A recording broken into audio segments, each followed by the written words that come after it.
Hi, and happy Friday, Service Alternatives. Since I was with you last, Governor Inslee announced his 4-phase approach to reopening Washington. And I think it's good in that that provides us all with a sense of hope and a sense of what things might look like moving forward. And then I also want to remind everybody that that phased approach still does not impact the way we're doing our work here at Service Alternatives.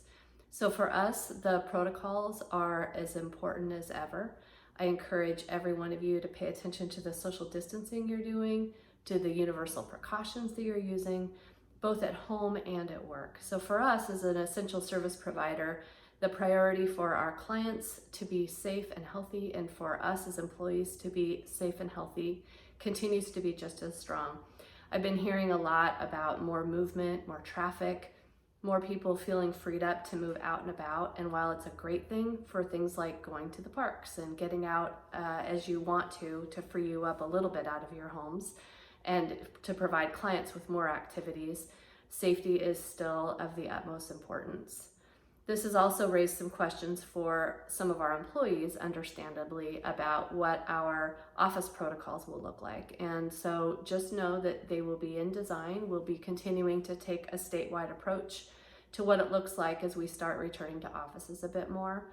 It will still be a very conservative approach as we move forward. Again, our priority is to maintain as much as space around those that have to be providing essential services in their actual jobs. So things will come. It will just take a little bit for us to put them together, but know that our minds are on that, absolutely. So today, the fun stuff I want to share is I want to talk about some of the incredible innovations and creations that our staff are doing. So the first story is about Soraya. She's a residential coordinator in Tacoma, and she and her daughter made cloth masks for all of the clients and the staff that are in our residential program down in the Tacoma area. It's pretty incredible in terms of what they gave of themselves and their time and their talent, and I know it's incredibly appreciated. Also, she happens to have a sister who runs a distillery in California, and she was able to provide a bunch of sanitizer, which was used to restock both the client homes and the offices. So thank you so much for Soraya for what you've done. It's, I know, incredibly appreciated. So the second story is really different. This is about Steve. Steve is a Right Response project coordinator, and he just had an opportunity to present at Columbia Basin College's Professional Development Day. It was something that was supposed to be in person, and Steve did some incredible work to reimagine how he might do the de-escalate anyone, anywhere, anytime presentation in an engaging way virtually. So he just provided that to 360 people at minimum. He created a simulation where he provided an experience so that those in the room or in their virtual rooms were able to understand the dynamic nature of de-escalation and the different dynamics and different situations that impact what de-escalation looks like, given the circumstance, the client, the age, the gender, the environment, all of the things that we all know contribute heavily to that.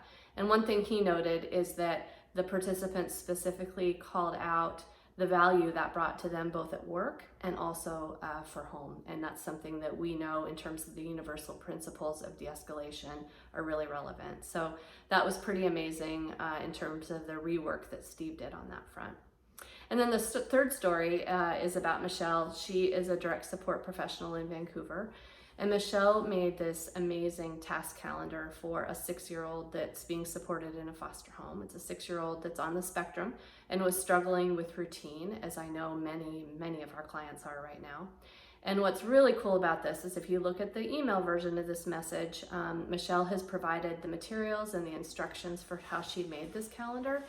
And it's something that many of you with your clients might find benefit in. To individualize it, or it might spur some thinking for you. So the creativity Michelle showed in that is pretty amazing, and I encourage you, if you're watching this by video, to make sure you look at the email version. Lots is going on around Service Alternatives, lots is going on in our world, and I'm just so appreciative.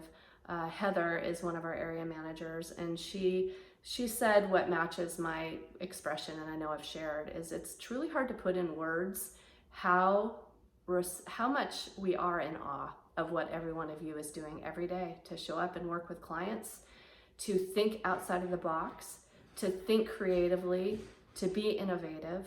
And it's incredible. And we know this is going to be a long road. And I'm just thankful to every one of you and what you're doing to support the journeys of clients and of yourselves during this time. So thank you. And for all of you moms out there, happy Mother's Day. Bye, SA.